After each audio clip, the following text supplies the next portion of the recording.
Israel की राजधानी तेल अवीव में एक सायरन बजा और सारे के सारे अपनी जान बचाने के लिए दौड़ पड़े।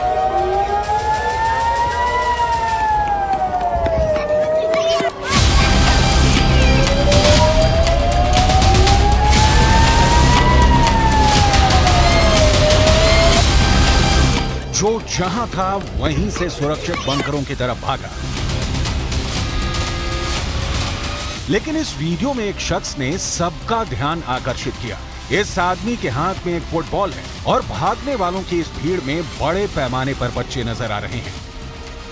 मतलब साफ है, इजराइल के अंदर राजधानी तेल अवीव में इजराइल के बच्चे खेल रहे हैं और उनको अपनी जान बचाने के लिए सायरन सिस्टम से अलर्ट मिल रहा है।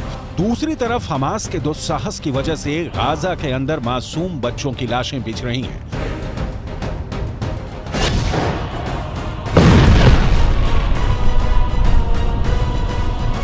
एक तरफ गाजा में लोग मारे जा रहे हैं, दूसरी तरफ अमीर अरब मुल्कों में बैठा हुआ लग्जरी लाइफ जी रहा हमास का सर्वोच्च नेता इस्माइल हानिया पूरी दुनिया को उकसाने में लगा हुआ है। दूसरी तरफ ईरान 7 अक्टूबर के हमले को लेकर हमास के आतंकियों का महिमा मंडन करने में जुटा हुआ है। यानी गाजा पर सब अपनी अंतर्राष्ट्रीय राजनीति चमका रहे हैं, लेकिन गाजा को बचाने के लिए कोई आगे नहीं आ रहा है। ईरान के अंदर बैठे हुए कई एक्सपर्ट इजराइल की आर्मी को खटमल और मच्छर जैसा बता रहे हैं। ईरान का अखबार रिसालतन्यूज.com के एक लेख में इस्लामिक काउंसिल के अध्यक्ष का बयान छपा है। अखबार में लिखा है कि 7 अक्टूबर को इजराइल पर जो हमला हुआ और जिसका सामना करने में इजराइल पूरी तरह से विफल रहा, उससे लगता है कि इजराइल की सेना एक हास्यास्पद सेना है। फिलिस्तीन के युवाओं ने यह साबित कर दिया कि इजराइल की ताकत दिखावे की है और सिर्फ एक झूठ है। फिलहाल अरब देशों में मची हलचल। जॉर्डन से लेकर तुर्की और इराक से लेकर सीरिया, लेबनान से लेकर पाकिस्तान और बांग्लादेश में भी सड़कों पर खूब जमकर विरोध प्रदर्शन हो रहे हैं। लेकिन इस दबाव का कोई असर इजराइल पर नहीं है और इजराइल ने अपनी टैंक आर्मी को गाजा में प्रवेश करवाने से पहले स्थानीय स्तर पर छापे मारने शुरू कर दिए हैं। इजराइल ने उत्तर गाजा के 10 लाख से अधिक फिलिस्तीनियों को सुरक्षित मार दिया है ताकि उन्हें उत्तरी गाजा छोड़ने में कोई मुश्किल नहीं आए। तब तक के लिए इजराइल की एयरफोर्स ने महत्वपूर्ण रास्तों पर हमले रोके हैं। दूसरी तरफ हमास का यह कहना है कि इजराइल ने दक्षिणी गाजा पर जा रहे लोगों पर भी हमले किए हैं। लेकिन सवाल यह है कि क्या हमास के आतंकी ही लोगों पर हमले कर रहे हैं ताकि लोग डर के मारे उत्तरी गाजा को ना छोड़ें और उसे मानो ढाल का लाभ मिलता रहे। इजराइल डिफेंस फोर्सेस का बयान, जिससे पता चलता है कि कैसे आतंकी अब भी मानो ढाल का खुलकर उपयोग कर रहे हैं। Want civilians not to be affected by the war. We didn't put those civilians there. They are not our enemy. We are not trying to kill or injure any civilians. We are fighting against Hamas. That needs to be abundantly clear. We are fighting and targeting Hamas and its military infrastructure wherever it is. That's where we target it, and we have targeted around the Gaza Strip and in the northern part of the Gaza Strip. We have seen a significant movement of Palestinian civilians towards the south. Extremely sad and worrying to see is the fact that Hamas actively undermines and has tried to stop Palestinian civilians from evacuating that area, both via messages and also checkpoints and stops on the ground, according to reports made by international media. That, I think, is the peak of cynicism, the fact that Hamas not only holds civilians as their human shields, not only does Hamas embed itself within the civilian population and tries to use them as a disguise. Not only do they hide their infrastructure underneath the civilian infrastructure, not all of those things combined, and also when we ask the civilians to evacuate, Hamas tries to stop it. Hopefully, Palestinians will do that as fast as possible, vacate the area for their own security, and return only when we tell them that it is safe to do so. Around the Gaza Strip, as have been for many days, are Israeli reserve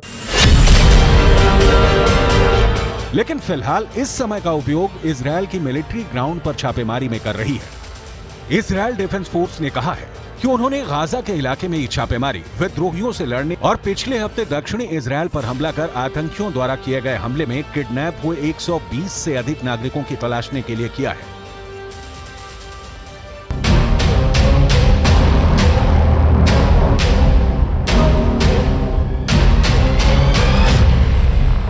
Gaza के अंदर इस वक्त की हालत यह है कि फिलिस्तीन के अरबी भाषा के अखबारों के मुताबिक गाजा में दवा की कमी 44% हो चुकी है। गाजा में बिजली की कमी 80% हो चुकी है। गाजा के अंदर 20% बिजली अभी तक जनरेटर से पैदा हो रही थी, लेकिन ईंधन की कमी की वजह से अब जनरेटर भी बंद होने लगे हैं और इसकी वजह से गाजा के अस्पतालों में इलाज में भी दिक्कत आ रही है, क्योंकि वहां बिजली की आपूर्ति में कठिनाई हो रही है। गाजा के अस्पतालों में नाकेबंदी की वजह से चिकित्सा उपकरणों की कमी 33% तक हो चुकी है। अस्पतालों के ब्लड बैंक में खून तेजी से खत्म हो रहा है। अब सवाल ये उठता है कि आखिर गाजा में मौजूद 20 लाख से ज्यादा लोग क्या करेंगे। जाहिर सी बात है कि इजिप्ट की सरकार की तरफ से कूटनीतिक बयान ये आया है कि लोग गाजा पट्टी को नहीं छोड़ें, क्योंकि अगर गाजा खाली हो गया तो इजरायल जमीन पर कब्जा कर लेगा और फिर उनको वो जमीन वापस नहीं मिल पाएगी। ऐसे में अगर गाजा के लोग जहां हैं वहीं रहेंगे तो जाहिर सी बात है कि फिर इस आशंका से इनकार नहीं किया जा सकता है कि हमास गाजा के लोगों को भी युद्ध लड़ने के लिए मजबूर कर दे।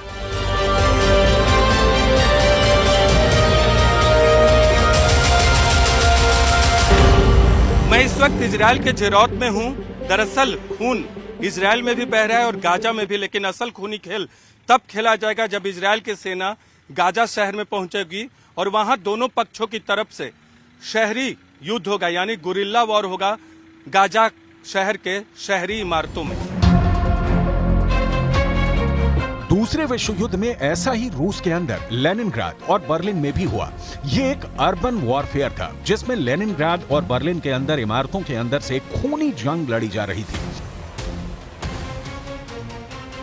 जिसमें बेहद खतरनाक जंग हुई थी। हिटलर जैसी तानाशाह की मजबूत आर्मी बेस अर्बन वॉरफेयर यानी शहरी युद्ध को नहीं झेल सकी थी।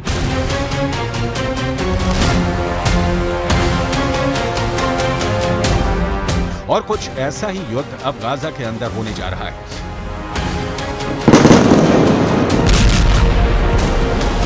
जिन इमारतों को इजरायल ने हवाई हमले करके खंडहर में तब्दील कर दिया है, उन्हीं इमारतों के अंदर से ही हमास के आतंकी खतरनाक गोरिल्ला युद्ध छेड़ने वाले हैं, जिसका अंजाम क्या होगा ये कहना इतना आसान भी नहीं है।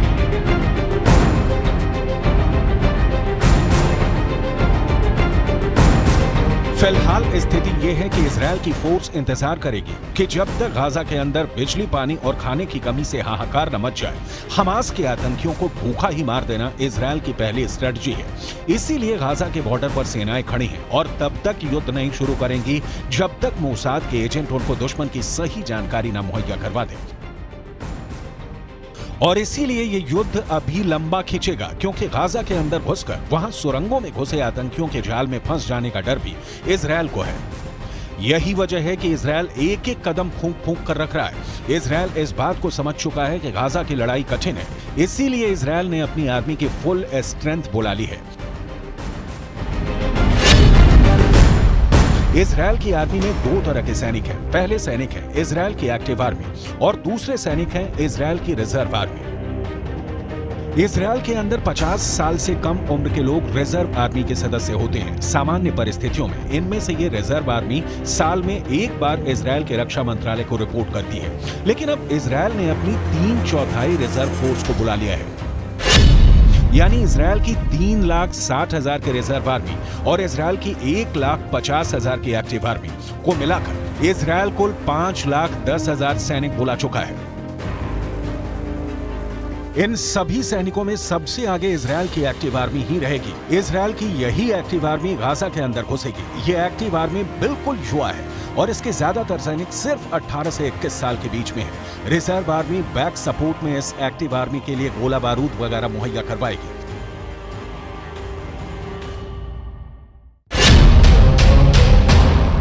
दूसरी तरफ अनुमान है कि हमास के पास करीब 20,000 लड़ाके हैं और संगठित होने पर हमास के लड़ाकों की संख्या 40,000 तक भी पहुंच सकती है।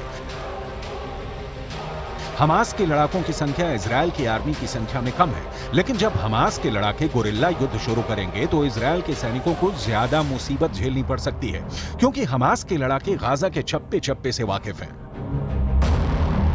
लेकिन अरब देशों के मीडिया के अंदर इस वक्त हड़कंप मचा हुआ है। अरबी भाषा के अखबार अल कुद्स ने अपने एक संपादकीय में लिखा है कि जब हमास के लड़ाकों की संख्या ही ज्यादा से ज्यादा 40,000 है, तो फिर आखिर क्या वजह है कि इजरायल ने 5 लाख से ज्यादा सैनिक इकट्ठा कर लिए हैं।